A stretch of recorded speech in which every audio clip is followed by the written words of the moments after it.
Awesome. Okay. Hi, everyone. Thank you for watching our guest expert session with Matt. You might recognize him as a previous guest expert in the membership. So, if he's been here twice, then he's pretty special and awesome, which is true. So before, yes, and I knew we wanted to cover the topic of shame. It's very important, and there's no better person I could think of than Matt to come in and talk about this topic. So before we dive in, Matt, I'd love for you to just introduce yourself, talk about what you do, and then we can kind of go into the conversation. Yeah, for sure. My name is Matt Lansadell, and I am a life and spiritual coach. I do empathic healing as well and spiritual teaching. So these are kind of the three facets of my work. I have a strong interest in helping people move through shame and trauma and grief, and moving towards authenticity and empowerment. I identify shame and trauma and grief as the three main kind of culprits that prevent people from connecting to their authenticity and sharing their authenticity with the world and feeling empowered by doing that. So I've made it my life's mission to work with people who tend to carry a lot of shame from their experience. And in myself, I'm highly sensitive, I'm empathic, and I'm also a gay man. And those three groups tend to carry a lot of shame around being different, feeling misunderstood, feeling defective and broken because of some of the things that make them unique and quirky. And so I'm really excited to be here today and just share the wisdom that I have on shame, and we'll just wing it and riff together. I like that energy. So exactly. Yeah. It's always helpful to just go into it like that. And I think for a lot of people, or at least this was my experience, when I first heard people talk about shame, it's not like the sexiest topic. It's not where you're like, oh, I want to learn about that. So I feel like sometimes there's resistance around it, or not, I know Brene Brown does a ton of, she's a shame researcher, and she even talks about how she'll say what she does and people are like, wait, what? And so, but it's extremely important. It's like you said, it's at the basis of so much of this healing work. So I first just wanted to start out talking about what's been your personal journey with shame? How has it impacted you? Yeah, well, this is where I've developed such a passion for this. And to let your audience know, I learned 2 years ago that I was highly sensitive. I always knew I was different. There was something structurally different about my nervous system because I always felt intensely and always felt overstimulated. But I didn't know that it was an actual trait, and there was science that backed it up. So pre-knowing I was empathic, pre-knowing I was highly sensitive, I struggled a lot with shame around feeling like I was never understood. I felt like I had a lot of complex issues that no one understood. Even my family, my parents weren't able to support me through a lot of the things I was navigating. And then being gay was a really huge part of the shame that I had carried. So shame has been a very, very big part of my life. And wearing masks. The mask of masculinity was a really big mask that I wore because, being sensitive is attributed to femininity, being gay is attributed to femininity. And we learn in our culture that being feminine is somehow less than, right? And which I think is complete bullshit, just FYI. And so a lot of my shame healing was around doing shadow work around the feminine and around embracing and embodying the totality of who I am. And through that, I found authenticity. And as I started learning, ways of healing shame, which, vulnerability is a really big shame healer, I started practicing vulnerability, started sharing videos about how I was feeling, and people started really gravitating towards my work because they were moving through similar things. And then here I am, right? Just kind of built a business off of, really sharing my journey and being vulnerable and helping people understand the path towards healing. And I wanted to say, shame for me it's not something that we eradicate, because it is a human emotion, right? So it's something we have to learn to tolerate and to work through and develop resilience to shame, because that's when I think it becomes a game changer. Otherwise, if we're trying to eradicate it, we're just avoiding and we're shutting off, we're turning off. And I did a lot of that most of my life. And I've had to learn how to bring my feeling self back online. And then, now that's pretty much the work that I do. So. Absolutely. Yeah. Thanks for sharing all of that. And it's so interesting, like you were saying, just like the feminine aspect and how there's so much shame around that. And I can definitely Yeah, resonate with that in my own way, of course, as like a sensitive woman. It's a totally different experience than it is for being a sensitive man, I can imagine. But just like in my own experience with my journey, I felt a ton of shame around like my big emotions and being like, it's like I felt ashamed that I was, what's the word, like crazy or just like too much or unstable. That's the word that was always very yes, triggering. yeah, You're so unstable. And so it's kind of just like that, that toxic feminine, like, where it's just like having feelings and being affected by things is bad and unsavory. And we don't see that in our society as like a positive thing. All we see are these messages of like, don't have feelings, don't be too much, don't be crazy, don't be over the top. And it's just like such a sterilized, like non-human way to live, but we totally. try to box ourselves into that. And like, and then there's all of this shame, and then not to mention the messages so many of us heard growing up, like so dramatic, like, oh my gosh, I'm making everything such a big deal. And like, I definitely internalized this feeling of just like, you're such a burden, you're way too much, like there's something wrong with you. I literally would have this feeling like there's literally something wrong with you, because like Yeah. no one else gets this upset, like what's your problem? So that was my experience there. It's just like, dang, it's not good to feel. You got to turn that off. Yeah. Yeah, I want to just say one thing, because I think a lot of people that follow my work, believe it or not, are people that have been diagnosed with borderline personality Ooh. disorder. And if you look at criteria to diagnose somebody for borderline personality disorder, it's lack of identity and it's emotion dysregulation, right? And a way somebody would describe someone with borderline personality disorder is they're emotionally unstable.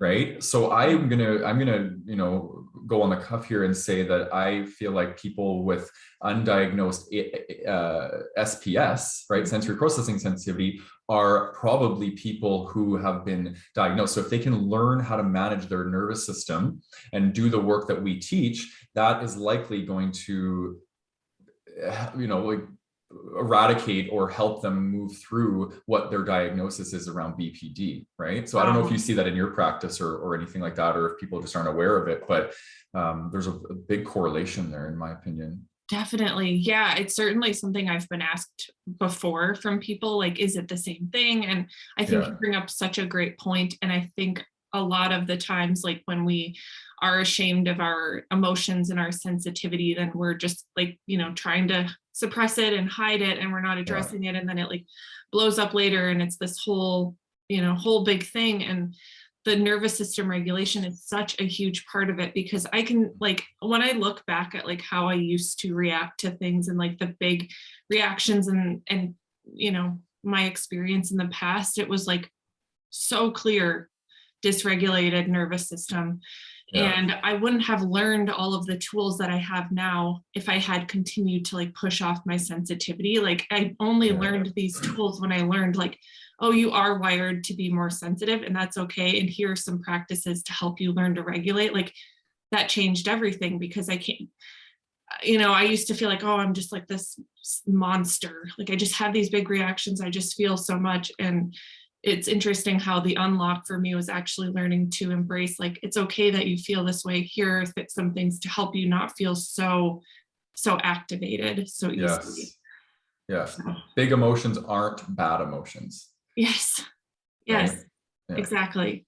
yeah, And that's like one of the things I get asked a lot, from people, is like, how do I, they just feel like their emotions are too much all of the time. And it's like, that's where the problem is, when we're trying to shut them off or see them as like a bad thing. totally. It No, doesn't help. So yeah. yeah, super interesting. And so Mhm. from here, I kind of wanted to go into like, why is it so important for us to heal shame? Like for the person who's watching that's like, I don't know, like they're new to this concept, like why is it important? Yeah. Well, like you said, a lot of people have just even the word shame, it like like people cringe and vulnerability, those two words that make people cringe. But we have to develop a new relationship with them. So I want to first start out by just defining what shame is, and maybe even shame and guilt, because I think there's a crossover and people. So shame is this idea that we're somehow broken or defective or flawed, and that we're unworthy of love and connection. That's the kind of the messages around shame. If you were to create a mantra of what shame would say, shame says there's something wrong with me. Mm-hmm. So that's the underlying belief about ourselves when we are in shame. Yeah. Okay, so there's something wrong with me. The difference between shame and guilt is there is something wrong with my behavior. So we're able to externalize or extrapolate and say we are not our behavior. When we're experiencing guilt, it's I did something wrong, not I am wrong, right? So the wrongness isn't applied to self. It's applied to behavior. And I think that's the distinction that's really important for people to understand. And the purpose of shame is because we are social creatures and we are tribe creatures, we use shame to keep people from participating in antisocial behavior.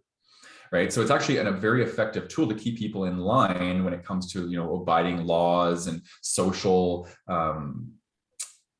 norms and these sorts of things. But where it becomes problematic and toxic, we'll say, is when we apply shame to our sense of self, not to our behaviors, and to keep it in line, that there's something wrong with you. Right. And that's why it is so pervasive and toxic. And it actually is, if you look at the continuum of emotions, peace being the highest vibrational emotion we can experience, or state of being that we can experience. And shame is the absolute lowest. It's lower than fear. So it leads to cruelty towards self. It leads to cruelty towards others. And the feeling we have when we're feeling shameful is humiliation. We feel humiliated. We feel embarrassed to be who we are. Mm-hmm. So I want to just really paint that picture, because that's really the type of shame we're talking about here. We're not talking about shame, just, ordinary shame on the spectrum. We're talking about when we've applied it to us as highly sensitive people, that there's something wrong with us, right? Mm-hmm. And then, so go back to the original question, if you can just remind me what it was. Yeah. So why is it so important for us to heal shame? Yeah, well, I think, if you look at what's the opposite of shame? It's authenticity. It's empowerment. It's feeling good about who we are. It's the opposite of there's something wrong with me. It's I am amazing and I deserve to be here and be bright and shine and be bold, right? And I think when we are in shame, we tend to have masks, personas. We have an overinflated ego to protect us from having to be in the denseness of that emotion. And what ego does, what masks do, what personas do, is they create separation between us and others. And one of the main purposes of my work is to restore sense of self-worth, so we can move towards deeper connections with each other. That's the biggest part of this. Like, we are all social creatures and we need each other. And that is the biggest barrier to connection, is shame. Shame tells us to hide who we are, to not expose ourselves. And we need to be practicing vulnerability if we want authentic connection. It actually is the birthplace of authentic connection, is vulnerability. Wow. We need it, right? Yes. Yeah. Yes. Everything. Oh my gosh. Everything you just said, the way you defined what shame is and how impactful it is when we apply that shame to ourselves. It literally affects everything. It affects the way we operate through life and the way we treat ourselves and the relationships we get into. And it's just everything. Yeah. And I love what you're saying too, about just like the authenticity piece and the self-worth. It's all so connected. Mm-hmm. And I think like what I found is just when we have so much shame for ourselves, or shame toward ourselves, we just hold ourselves back. We stay in the same place. We repeat the same old unhelpful patterns because we're just not feeling worthy or good enough at our core. It's just like that deep feeling like something is wrong with me. Bad things should happen to me. I deserve this. It's really painful. I remember just feeling very steeped in that for a long time, of just not accepting who I was and believing it was completely wrong. And bad. Yeah. What's your relationship like with shame now? So definitely what you've said about the vulnerability piece has been a huge part of my journey. It's just like learning I was a highly sensitive person. I mean, I just can't say enough how helpful it was for me to finally unearth all of this shame that I had that I did not realize. And so learning about my trait, like learning about this trait and understanding that these things that I thought were so bad, so wrong, that made me so broken were actually just like literally the way that I was wired was so huge, because it was like the most eye-opening thing. Like for the first time, it's like, oh, there's not something inherently wrong with you. Like this is, you're part of a group of people and there are so many people like you. That was just, I felt like there was a weight lifted off my shoulders, because I swear until I found that out, I found out 7 years ago. Up until that point, I just always kind of felt like there was just like this brokenness to me. I just felt misunderstood and very, even though I had friends and I, was a social person, I always just felt slightly disconnected, just slightly and like the relationships I would get into and the way I would treat myself was a direct reflection of how I felt about myself. And so, yeah, like learning about this and starting to see, okay, you're not broken. This is okay, and we can work with this, was just huge. And today it's like I've found through my own creative process of sharing and writing and connecting with people that's been the antidote to me, healing a lot of my shame, was putting it out into the light, because otherwise it stayed hidden and dark and just like scary and bad. And when I started to put these things out there, like, hey, I deal with anxiety and I get really overwhelmed by these things, and all these things that I once felt like were just so like bad, when I started putting that into the light and other people are like, oh, same here, like it's okay, you're not alone, it started to just kind of lift, and I stopped, there wasn't so much in that dark hidden place anymore, and I really began to feel lighter. And it's like almost I feel so much more integrated with myself. I'm not hiding so many pieces of myself anymore, because it's like it's okay to have it in the light, and I can be loved and accepted for it. So that's beautiful. I'm proud of you. It's just such a journey for sure. So bringing like the highly sensitive person specifically into this conversation, I mean, we naturally weave all of that in because that's who we are, but like, how have you seen it impact HSPs specifically?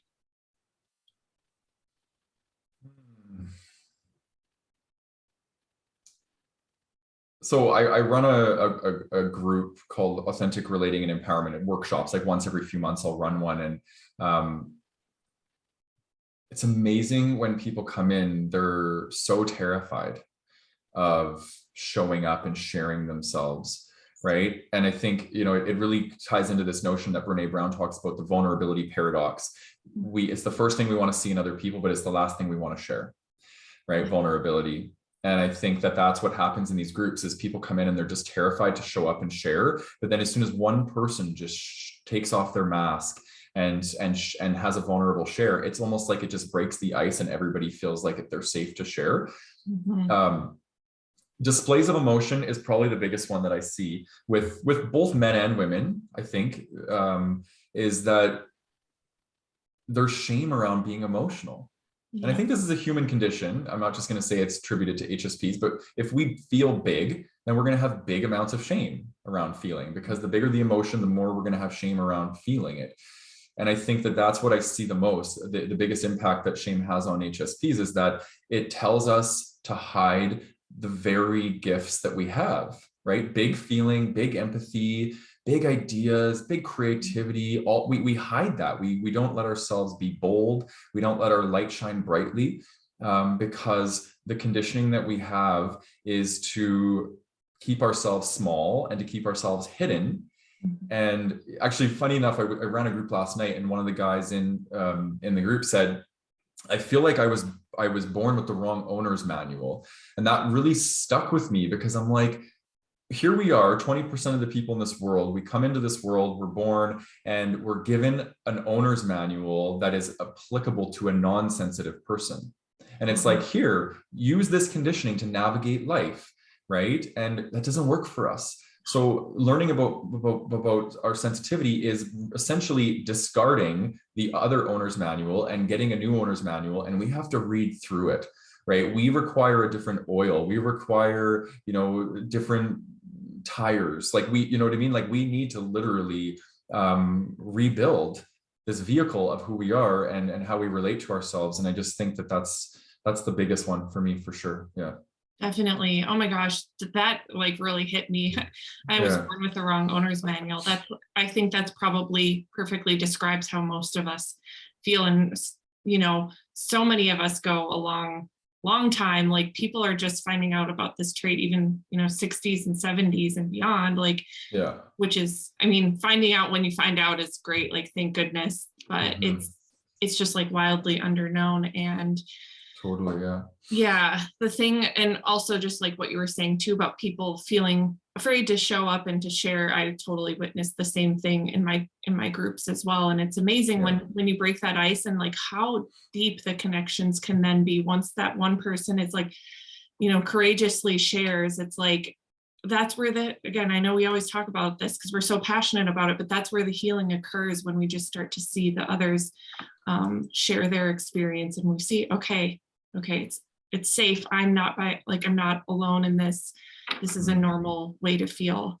Totally, I see a lot of lack of self-trust for highly sensitive people. And I find that, because something that I see come up a lot, and I totally understand this, is just like a lot of second guessing after having an interaction. Did I say too much? Did I sound weird? Did I sound rude?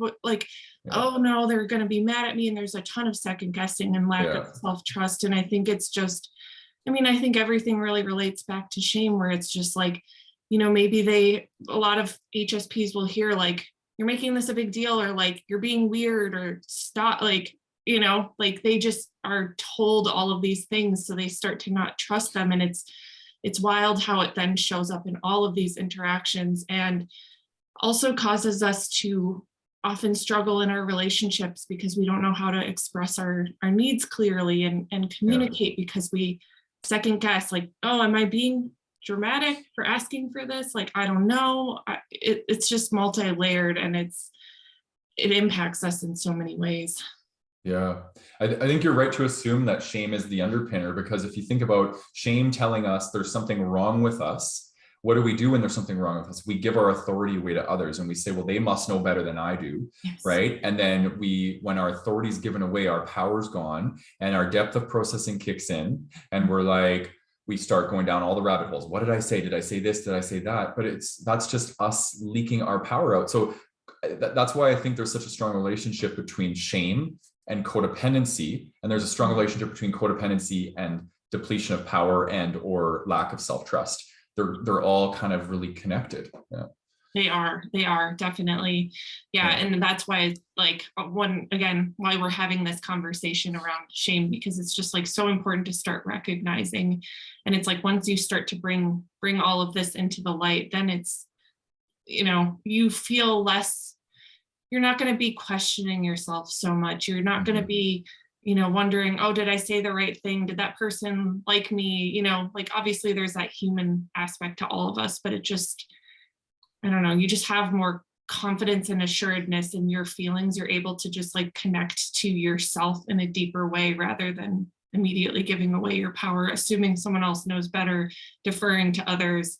That was my biggest issue for years, like just assuming everyone else knows better. And honestly, that act itself perpetuated feelings of shame for me. So, in relationships, I just wouldn't have an opinion.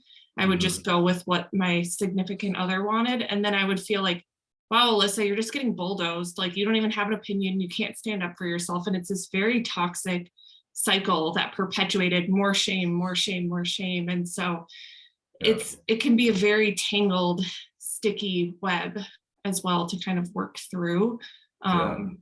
But, it's possible, of course, like, Yeah. we've done that, but. Our next co-creation, this, I'm just planting the seed. Yep. Maybe something HSPs and codependency. I would love that. I feel like we talked about this like a year ago too, or something like that. And it's like coming back. It's like the universe is like, hey. I know way more now than I did a year ago about this because I've been working so deep on this stuff. So maybe we can, we'll plant that seed now and see what comes of it. Yeah. I love that. I'm so into that. Yeah. Okay, so the last thing I wanted to talk about is how can someone begin healing shame? Like, what are some of the steps that they can take? Yeah, this is my bread and butter. I love this topic. So the first thing is we have to recognize what shame is. It's an emotion, right? So if we are dissociated, repressed, numbing ourselves, avoiding our emotions, we can't heal shame. Okay, so there's this element of we have to bring ourselves back online to our felt sense, to our emotional sense in our body, right? Shame lives in the body, so we need to have a relationship with our body in order for shame to be connected to and released. That's the biggest part, okay? Because that's like the foundation of shame healing work. It's about reconnection with emotional self. Then we move towards the relational aspects. Once we're online with ourselves and our relationship to ourself is back up and running, we move into relational dynamic, which is what I do in my coaching. Is I help people show up in their shadows, show up in the things that they're ashamed of, and we talk about them and we express them. So there's a few things that I wrote down. So self-disclosure and self-exposure are really, really important. We have to let ourselves be seen.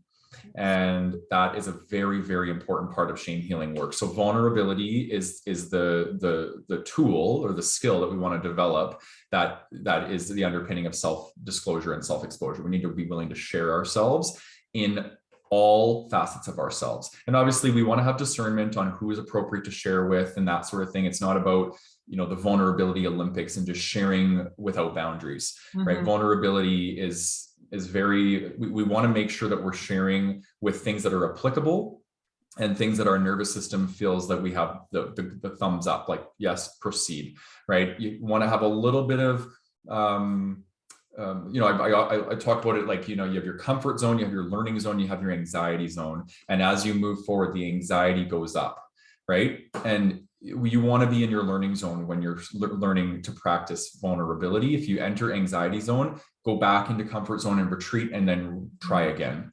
That's what I always tell people, because when you're activated and your nervous system is taken over, especially if you have unresolved trauma, it's not going to be pretty, right? It'll just create a vulnerability hangover and you'll probably just shell back up. So, sure. And then the two elements that you get when you experience vulnerability is you get vulnerable connection, which is you share yourself, they share themselves, and you get this beautiful, authentic connection out of that. And that's just like the tastiest, yummiest type of connection because you feel seen, you feel heard, you feel understood. And that's a lot of the stuff that we have as HSPs that we're grappling with. We never felt seen, we never felt heard, we never felt understood. So where we get this need met is through vulnerable connection. And then the other aspect of vulnerability is emotional attunement or emotional validation. And those are really important in this work because, again, if we're looking at how to heal and work through emotions, emotional attunement is really important because it's basically somebody sitting with you in your emotion and saying, I understand, right? I feel you, I see you, and it must be really hard to be going through what you're going through. Again, most of us did not get that in the ways that we needed when we were younger. So a lot of us crave emotional validation and attunement. So that can be done really, with a therapist, a coach, a friend, a parent, whoever that can hold space for that. I just think that that's really a big part of this work. A few other things that I wrote down. So authentic relating has been a big game changer for me. This is one of the things I teach in my courses. Basically, it's an embodied practice. So it'll help you with getting connected back into your body, connected to your emotions and sharing. So it's kind of like the one-stop shop, in my opinion, because you're connecting with other people and learning how to show up behind your masks and share your most authentic self with people. And it can be really, really powerful.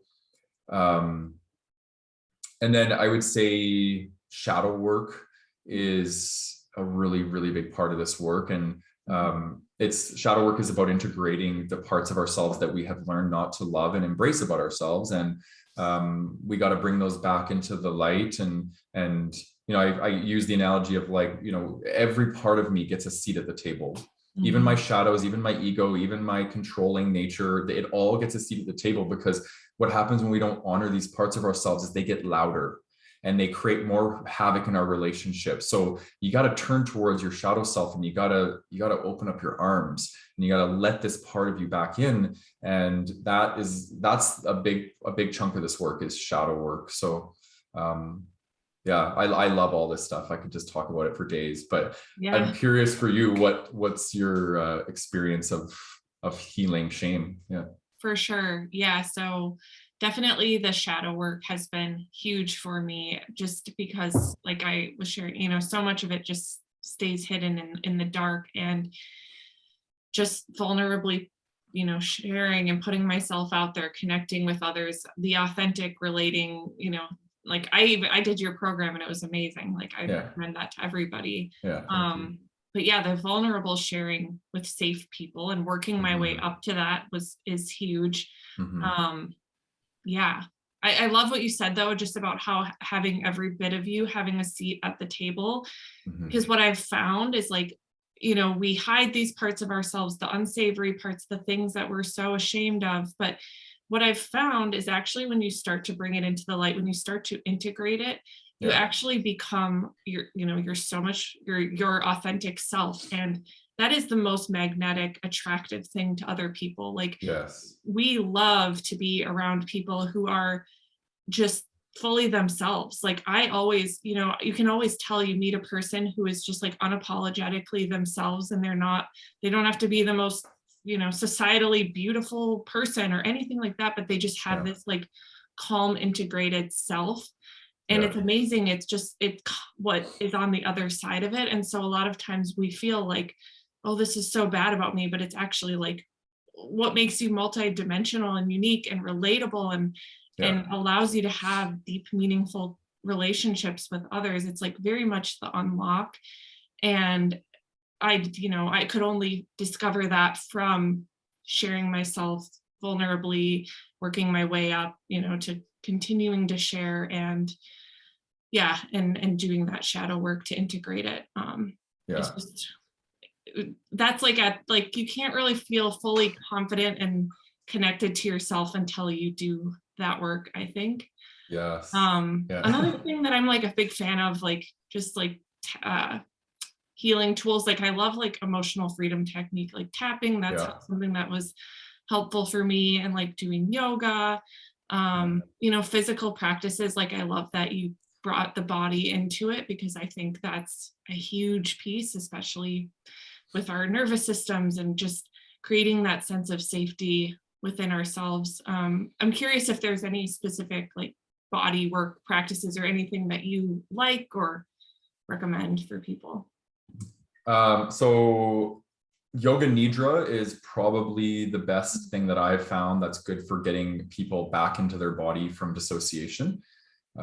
Because like I said, that's the first step, in my opinion, to any healing journey. You got to connect in, because if you're not feeling, you're not healing. So you need to connect into your felt sense, and yoga nidra is like amazing for that. There's lots of great people on Insight Timer, and you know, even going into a yoga class, I had a couple really cathartic releases in yoga classes. So yoga has been really powerful. I love dance. I love dance. I love ecstatic dance. I love embodied movement, because I am quite cerebral. I love spending time in my mind. So I have to actually make planful, time to connect into my body, and anything that's like flowy and like softer movements, those sorts of things are really, really helpful, because again, when we're moving roundedly and less sharp, we're more in our feminine, and our feminine is that energy of healing. It's the energy of self-acceptance, of unconditional love, right? So we want to really get deep into that divine feminine energy if we want to heal. And that a big part of that is slowing down, right? Slow down your movement, slow down the pace to which you talk. just slow down. Any way that you can slow down, you're moving towards healing. Yes. Oh, I just feel relaxed listening to that. Yeah. Envision myself like outside barefoot, like moving, Yeah. like it's just like, it's sometimes the most simple primal things that offer Totally. us the most healing. And you're totally right about getting back into our bodies. Yeah. So powerful. Yeah. Uh, I want to share one yeah. quick thing about shadow work, but are you complete Oh on what yeah, you were I'm going to say? complete. Okay.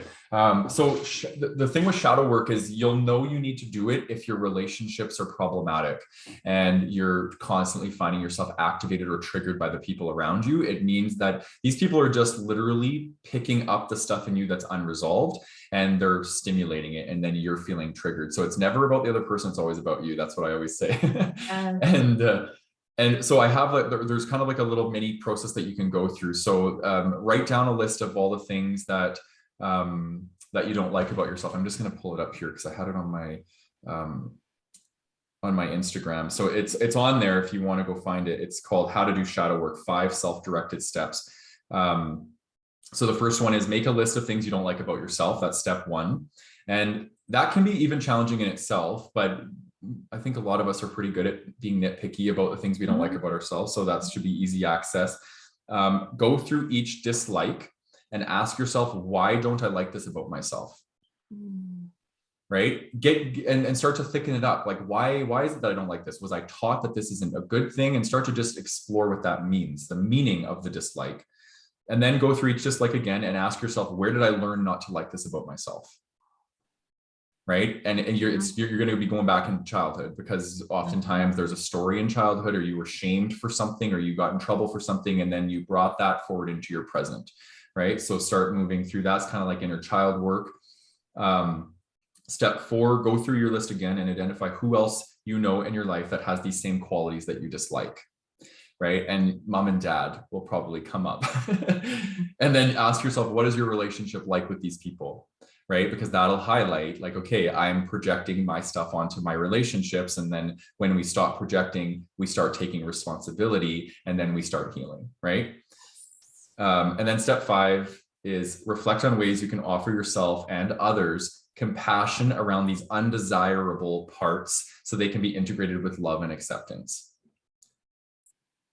And that's a great place to start. So if you take anything from this, start there, just go and work through those steps and start to get some self-awareness around these things. And yeah, some really beautiful healing and transformation can take place. Definitely. Yeah. I'm so glad that you shared that. Definitely. I'll be sure to pull that post up and share the tips below, or the steps.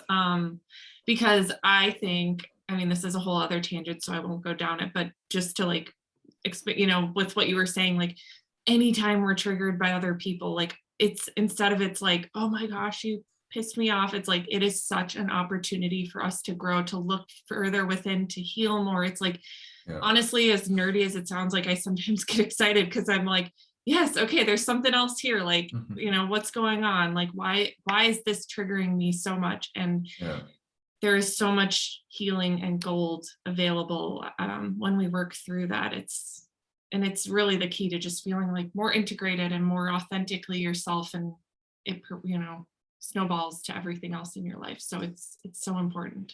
Exactly. I experienced that with sensitivity, because sensitive men used to trigger me. And I didn't know why. And it was a part of my shadow. Right. So when I integrated my sensitivity, now I can be around sensitive people and not be activated. And actually, I love it. I learned to love my sensitivity, and now I can let sensitive people into my sphere without being activated. And right. So that's truly the perfect example of how we can learn to love the things we once hated about ourselves. Yes. Yes. That's the perfect example. So powerful.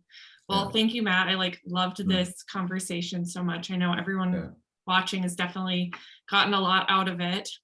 This will be going live in July. So I don't know if you know what you have going on at that point, but if there's any way for people to work with you, connect with you, please share. Yeah. So basically, I just have a link tree. If you wanted to share the link tree, I have a ton of free resources. I have a ton of paid resources. I have courses that are, evergreen courses. And I also have the Authentic Relating and Empowerment. Next one starts September 13th. Oh, cool. Okay. Yeah, so that'll be perfect timing for that. People want to, look at something to get into in fall and transform and continue their growth. Yeah. Amazing. Yeah. Well, Thanks thank for the you. opportunity. Yeah. Of course. I'll definitely share all that. Thank you for sharing yourself and your wisdom and all of the good stuff. So yeah, you're welcome. thanks, everyone.